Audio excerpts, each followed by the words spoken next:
নমস্কার, ইতি কিচেন। ডাল নিয়ে এসেছি। আজকে আমি কি ডাল করেছি? ভেজ ডাল করেছি, কিন্তু শসা দিয়ে, কাঁঠালের বিচি দিয়ে আমি ডাল রান্না করেছি, আর গাজর দিয়েছি।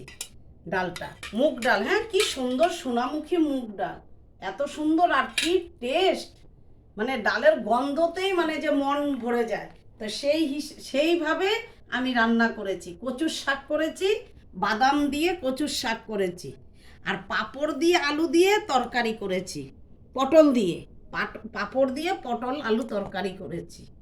আর করেছি আজকে ইয়েটা, এই বলে ওই যে কি বলে এটাকে, চিচিঙ্গা।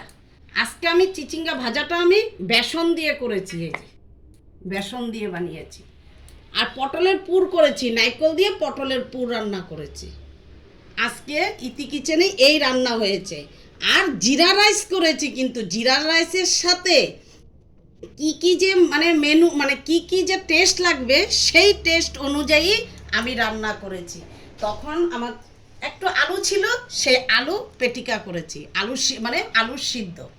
এই আলু সিদ্ধটা বানিয়েছি গরম তেল দিয়ে, শুকনো লঙ্কা দিয়ে আলু সিদ্ধ বানিয়েছি। মানে যে মুগ ডালের সাথে যেটা খেয়ে মানে টেস্ট লাগবে। তবে এই যে আমার থালটা সাজিয়ে নিয়েছি, নারকেলের পুর দিয়ে পটলটাকে আমি খুব সুন্দর করে, মানে যেমন ভাত করলার কারকলের পুর বানাই সেই হিসাবে আমি ভাত করলার পটলের পুরটা করেছি। আজকে ইতি কিচেনে এই রান্না হয়েছে। তবে এই যে আমার থালটা জিরা রাইসের সাথে টেস্টি রেসিপি বনে গেছে। নমস্কার, ইতি কিচেন।